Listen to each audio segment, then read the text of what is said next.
हरे कृष्णा। आज हम लोग पहला स्कंद का ही दूसरी कथा को पढ़ने जा रहे हैं। व्यास देव की निराशा और किस प्रकार उन्हें श्रीमद् भागवतम की रचना के लिए प्रेरणा मिली। श्रील सूत गोस्वामी ने कहा, मैं जिस श्रीमद् भागवतम का व्याख्यान करने जा रहा हूँ वह एक ग्रंथ के रूप में स्वयं भगवान श्री कृष्ण का अवतार है। इसकी रचना भगवान के अवतार श्रील व्यासदेव ने की है। व्यासदेव ने समस्त वैदिक ग्रंथों और इतिहासों का सार निचोड़कर श्रीमद् भागवतम के रूप में अपने पुत्र सुखदेव गोस्वामी को दिया। तत्पश्चात श्रील सुखदेव गोस्वामी ने सर्वप्रथम श्रीमद् भागवतम का व्याख्यान महान सम्राट परीक्षित महाराज के समक्ष किया, जो उस समय ऋषि मुनियों से घिरे गंगा तट पर अपनी आसन्न मृत्यु की प्रतीक्षा कर रहे थे। यह भागवत पुराण सूर्य के समान ही देदीप्यमान है और श्री कृष्ण के अपने धाम लौटने के तुरंत बाद यह इस धरती के क्षितिज पर उदित हुआ है। कलयुग में तमोगुण के गहन अंधकार के कारण जो लोग अपनी दृष्टि खो बैठे हैं, वे इस अद्भुत ग्रंथ के माध्यम से प्रकाश प्राप्त करेंगे। जब श्रील सुखदेव गोस्वामी ने सर्वप्रथम श्रीमद् भागवतम का व्याख्यान दिया, मैंने पूर्ण एकाग्रता से उसका श्रवण किया था। अपने पूजनीय गुरु महाराज के अनुग्रह से मैं इस दिव्य ग्रंथ के पूरे अर्थ का आत्मसात कर सका। अब मैं तुम सबों के समक्ष वही ज्ञान दोहराऊंगा जिसे मैंने उनसे सुना और समझा था। सौनक ऋषि ने कहा, हे सूत गोस्वामी, हम श्रीमद् भागवतम के इतिहास को सुनने के लिए अत्यंत आतुर हैं। श्रील व्यासदेव को कब और कैसे इस महान ग्रंथ की रचना करने के लिए प्रेरणा प्राप्त हुई थी और उन्होंने प्रमुखतः किस कारण के लिए इसकी रचना की।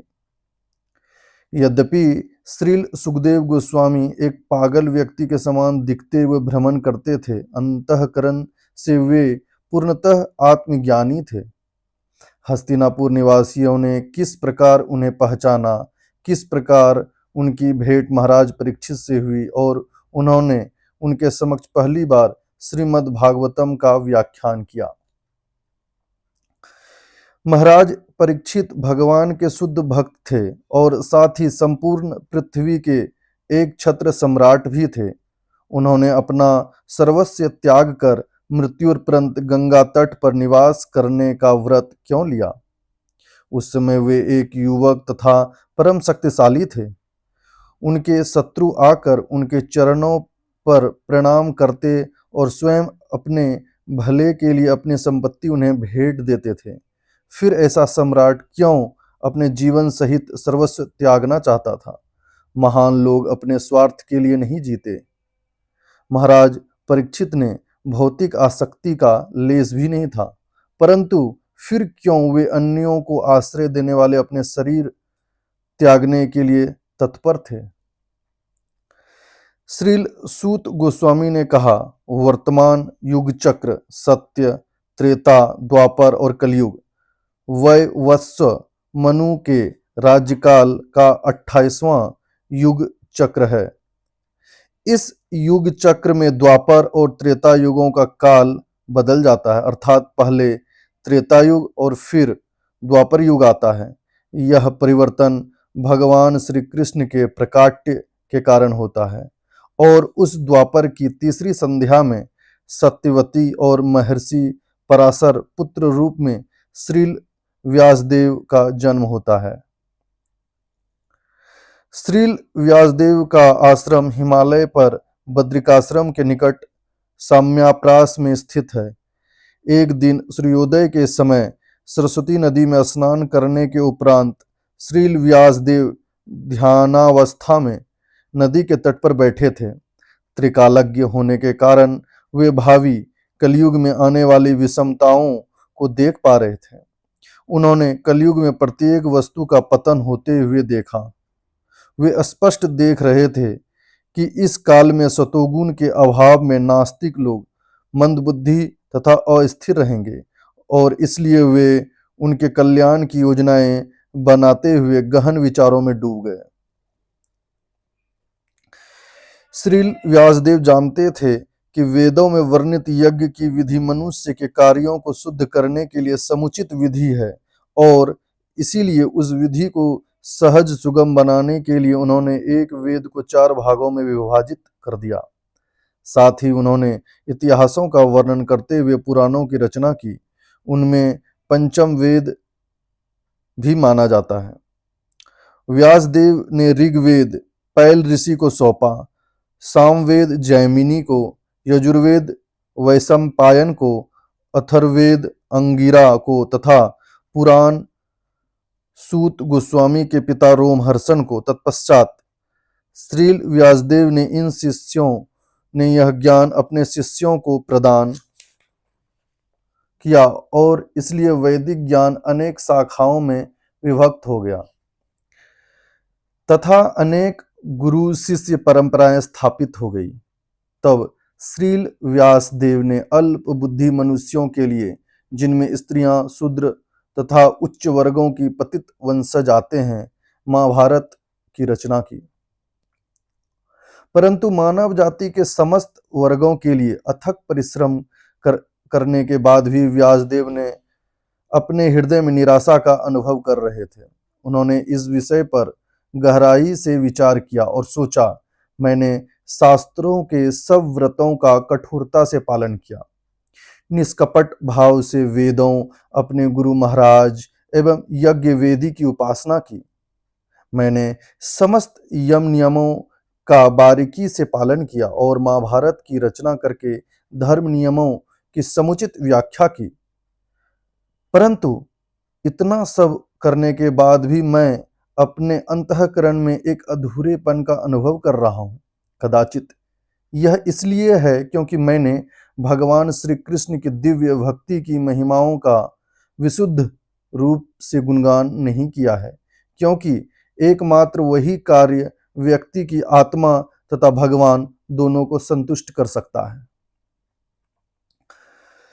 आत्मनिरीक्षण करते हुए जब वेदव्यास अपने दोषों को देख रहे थे, उसी समय उनके पूज्य गुरु श्रील नारद मुनि वहां आ पहुंचे। श्रील व्यासदेव ने तुरंत उठकर उनका अभिवादन किया और बैठने के लिए सुखद आसन प्रदान किया। नारद मुनि ने से अपने शिष्य का दोष छिपा नहीं था, इसलिए वे मुस्कुराते हुए बोलने लगे। श्री नारद ने कहा, हे पराशर नंदन, तुमने अपने रचनाओं के माध्यम से लोगों को आत्मा की पहचान भौतिक शरीर एवं मन से करने की शिक्षा दी है। क्या तुम इससे संतुष्ट हो? निसंदेह तुमने पूर्ण आत्म साक्षात्कार के स्तर को प्राप्त किया है और महाभारत की रचना करके सब प्रकार के वैदिक सिद्धांतों को विलक्षण रीति से प्रस्तुत किया है। इतना ही नहीं, तुम्हारे द्वारा संकलित वेदांत सूत्र भी निराकार ब्रह्म के प्रत्येक पहलू को विस्तार पूर्वक अभिव्यक्त करता है। इतना सब करने के बाद भी तुम्हारा मन निराश क्यों है? श्री व्यासदेव ने उत्तर दिया, हे श्री नारद देव, आपने जो कहा वह पूरी तरह उचित है। इतनी महान उपलब्धियां प्राप्त करके भी मैं संतुष्ट नहीं हूँ। आप असीमित ज्ञान के भंडार हैं। मैं आपसे निवेदन करता हूँ कि कृपया मेरे असंतोष का कारण स्पष्ट कीजिए। आप सूर्य की भांति तीनों लोकों में भ्रमण कर सकते हैं और वायु की भांति प्रत्येक जीव के अंतर्मन को भेद सकते हैं। इस दृष्टि से आप परमात्मा के स्तर पर ही हैं। कृपया मेरे रोग का कारण बताइए और जो मेरे लिए परम कल्याणकारी हो उसका उपदेश दीजिए। तब नारद मुनि स्पष्ट कहने लगे, तुमने पूर्ण पुरुषोत्तम भगवान की अद्भुत दिव्य लीलाओं का समुचित वर्णन नहीं किया है। ऐसा कोई भी ज्ञान अथवा सिद्धांत जो परम भगवान को संतुष्ट नहीं करता अर्थहीन माना जाता है। तुमने धर्म, अर्थ, काम और मोक्ष के विषयों को तो अत्यंत विस्तार पूर्वक प्रस्तुत किया है, परंतु परम भगवान की कीर्ति तथा शुद्ध भक्ति का यथोचित गुणगान नहीं किया है। ऐसी रचनाएं जिनमें भगवान की महिमाओं का गायन नहीं किया जाता, वे कौओं के तीर्थ स्थल जैसी है। दूसरी ओर यदि भगवान के नाम, यश, रूप तथा लीलाओं का गुणगान करने वाली रचनाएं व्याकरण आदि की दृष्टि से अपूर्ण भी क्यों न हो, महान आत्माएं उनका आस्वादन करती हैं। ऐसा आध्यात्मिक ज्ञान जो भगवान के साकार पहलू से युक्त नहीं होता, वह आत्मा को पूर्णतः संतुष्ट नहीं कर सकता। फिर उन भौतिक कार्यों का क्या कहना जो स्वभाव से ही पीड़ादायक तथा अस्थायी हैं।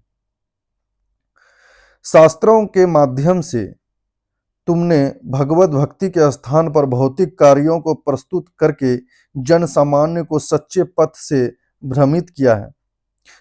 तुमने उन्हें धर्म के नाम पर छूट देकर इस संसार में तथा मृत्यु और प्रांत स्वर्गीय सुख भोगने का बढ़ावा दिया है।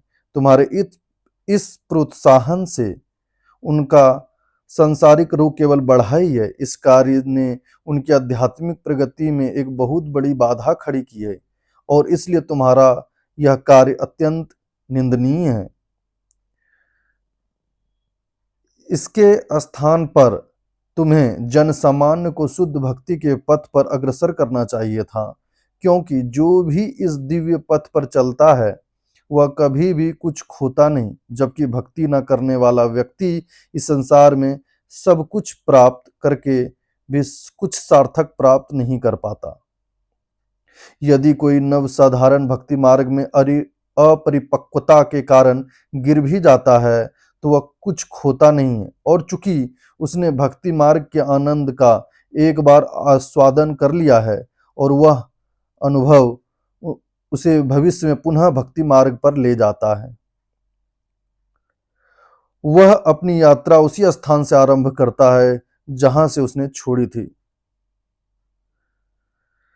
हे व्यास, तुम परम भगवान की लीलाओं पर मनन करके एक ऐसे अनूठे ग्रंथ का संकलन करो जिसमें उन लीलाओं का विस्तार पूर्वक वर्णन हो, जिसे सुनने मात्र से लोग अपने भवबंधन से मुक्त हो जाए। महान भक्तों तथा ऋषि मुनियों ने यह निष्कर्ष निकाला है, भगवान की दिव्य लीलाओं का श्रवण कीर्तन करना ही ज्ञान, वेदाध्ययन, यज्ञ तथा दान का सार है। हे व्यास, शुद्ध भक्ति एवं सेवा से ओतप्रोत साधुओं का संग कितने अद्भुत परिणाम का प्रदान कर सकता है, इसे स्पष्ट करने के लिए मैं अपने पूर्व जीवन का इतिहास तुम्हें सुनाता हूँ। हरे कृष्णा।